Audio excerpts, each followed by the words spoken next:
Misis mula sa India naghain ng reklamo laban sa kanyang mister matapos nitong itagong kalbo siya. Pagiging honest at transparent ang pinakamahalagang bagay na dapat ipakita ng isang lalaki sa babae para makuha ang kanyang buong tiwala.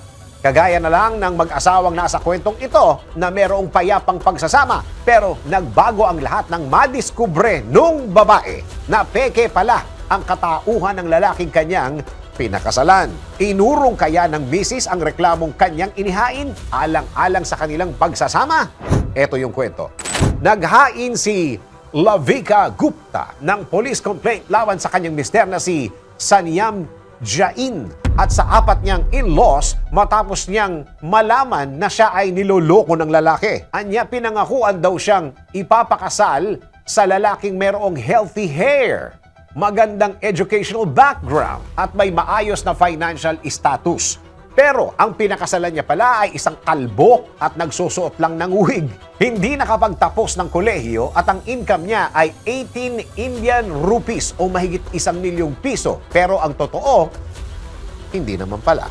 Nilagay din ni Gupta sa kanyang inihaing complaint ang pananakit at pagmamaltrato ni Jain sa kanya nung minsang nagbakasyon sila. Anya, pinipressure daw siya ni Jain na magdala ng kontrabando mula Thailand pauwi sa India.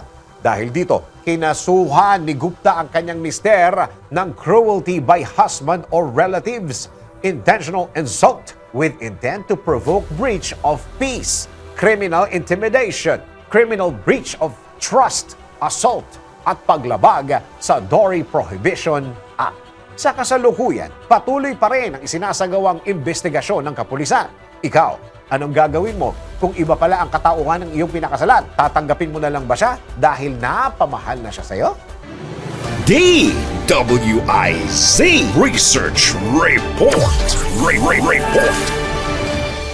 Thank you for watching. Tuloy lang ang panonood at pakikinig ng tamang balita sa DWIZ News, DWIZ News FM Regional, DWIZ News TV, Aliw Channel 23, nationwide. Mag-follow, like, subscribe, at i-share ang aming mga social media accounts.